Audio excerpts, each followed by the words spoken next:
Bom dia, boa tarde, boa noite a todos e a todas.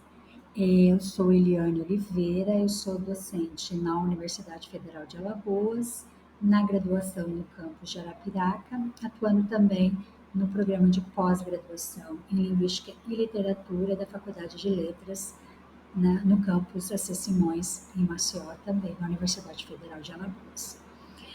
Eu venho já há algum tempo, junto com os meus orientandos e as minhas orientandas, refletindo e discutindo sobre documentos oficiais que norteiam, né, que orientam o ensino de português, tanto como língua materna como língua estrangeira, né, analisando de que maneira esses documentos podem refletir na prática efetiva.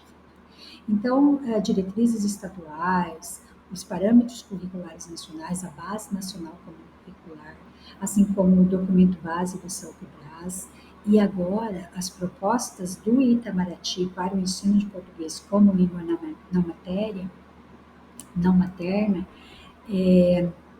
tem sido, né, base ali de discussões entre mim e os integrantes do meu grupo de trabalho. E o que eu trago aqui para nós hoje, para nós refletirmos, para nós discutirmos, é uma análise dos documentos oficiais do Itamaraty, né? O meu foco vai para esses documentos, de que maneira eles podem, se eles podem, né, ser utilizados também aqui no Brasil, né, já que são inicialmente, né, primordialmente voltados, né, ou produzidos para o ensino de português no Trago, então, como título Documentos Oficiais para o Ensino de Português, Língua Estrangeira, Língua Adicional, trazendo já aqui a pergunta que permeia essa análise, que é: o acolá serve para cá? Então, sabemos que há também o documento base do exame CELPE-BRAS, que também traz ali, de alguma maneira, um norte aí para o ensino de português, mas nós vamos nos concentrar aqui nas propostas curriculares. Eu gostaria de, né, para iniciar a nossa conversa, ressaltar a importância de ter esses documentos específicos, é, documentos que norteiam, que regulam e que formam, né, professores e professoras para o ensino específico de português como língua não materna. Já há muito tempo que se vem batendo nessa tecla, né, da necessidade de formação específica para isso. Então, ter documentos aí norteando, regulando o ensino de português nessa vertente é algo muito positivo, é um ganho, né? Um ganho para a nossa área. Então, vou focar aqui nessas propostas curriculares para o ensino de português no exterior, que é uma iniciativa do Itamaraty, né, do Ministério das Relações Exteriores, que visa harmonizar o ensino de português nos centros culturais, que hoje são chamados de Institutos Guimarães Rosa, né? E também pelos leitores e leitoras, né, nos leitorados espalhados aí pelo mundo, né, essas entidades que divulgam a nossa língua e a nossa cultura aí mundo afora.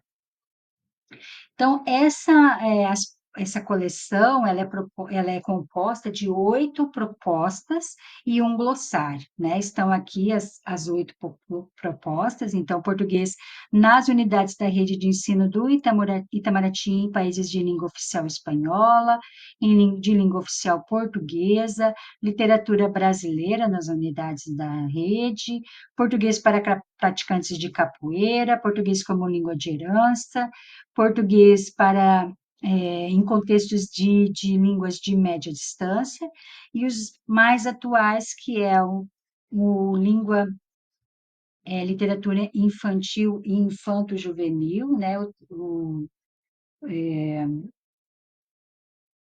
Esse trabalho com a literatura, também com o trabalho com história, com quadrinhos brasileiros, né, com o HQ aí, uma proposta curricular para o ensino de português como língua estrangeira por meio de quadrinhos brasileiros e, por fim, um glossário de literatura brasileira para leitores estrangeiros.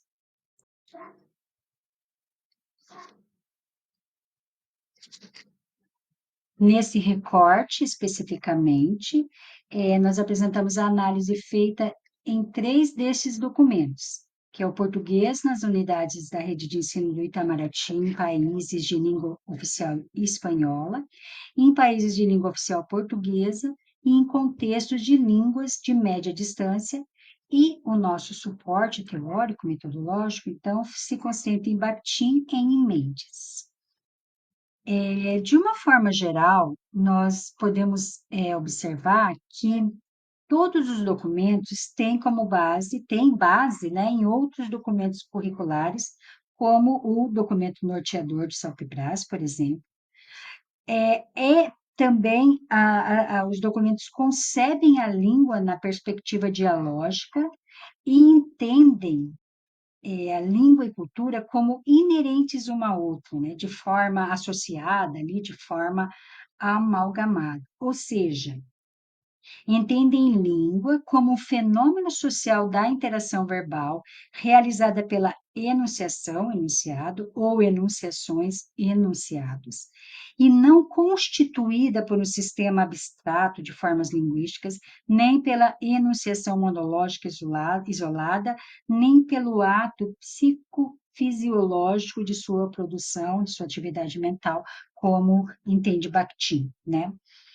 Em relação à cultura, orientam no sentido de que a cultura seja, então, compreendida como uma matriz simbólica, como rede de significados que vamos compondo à medida que vivemos e interagimos com os outros, como, né, Mendes propõe, para, então, estabelecer a noção de língua-cultura, pois, mais do que um instrumento, a língua é símbolo, a língua é um símbolo, ela é um modo de identificação, um sistema de produção de significados individuais, sociais e culturais.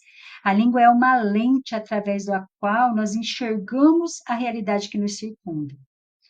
Ao estruturar os nossos pensamentos e ações, a língua faz a mediação entre as nossas experiências e as experiências do outro com o qual interagimos socialmente através da linguagem. Com isso, elas nos auxilia a organizar o mundo à nossa volta. Nesse sentido, a cultura não está antes e nem depois da língua, nenhuma está dentro da outra, mas ambas estão sim no mesmo lugar. Esse é o entendimento que nós temos embasando aqui essa análise, né? Então, indo para as pesquisas individuais, em relação à proposta para países de língua espanhola, a gente percebe que ela é a base, ela é a referência, na verdade, para todos os outros documentos, né? Esse documento, especificamente, ele traz, né, as sugestões de trabalho com questões lexicais, gramaticais, textuais, a partir de gêneros do discurso. Então, a gente tem um trabalho agora que não se fecha na gramática como fim em si mesma, né? Como como acontecia anteriormente. Em relação à hierarquia, há a proposta de ensino em 3 níveis então que são chamados aí pela proposta de dimensões, né? Nós temos essa proposta de dimensões. No nível 1, o nível 1 é chamado de dimensão cultural. Trata-se aí de uma dimensão sociocultural, ou seja, nesse nível acontece a base e a introdução da língua ao aprendente, né? É o começo de tudo. Já no nível 2, sugere-se que haja, então, a apresentação, o trabalho já com os gêneros discursivos. No nível 3, apresenta-se aí, então, para o aprendente esses recursos léxico-gramaticais e os recursos fonéticos fonológicos.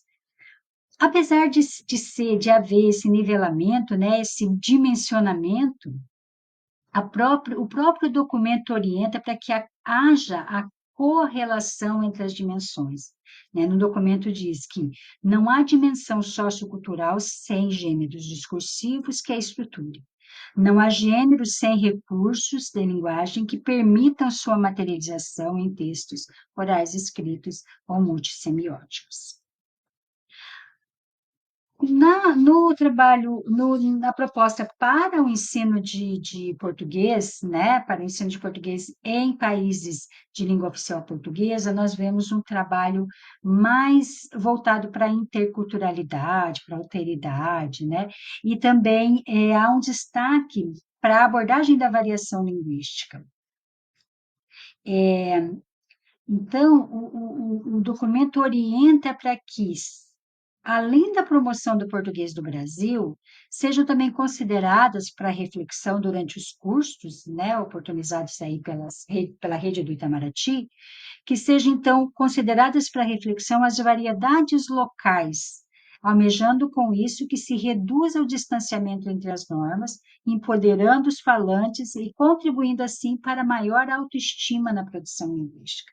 Então, isso é interessante até quando a gente pensa em né, naquela relação entre o português brasileiro, entre a norma do português de Portugal e entre as variantes, as variedades faladas nos países africanos, né?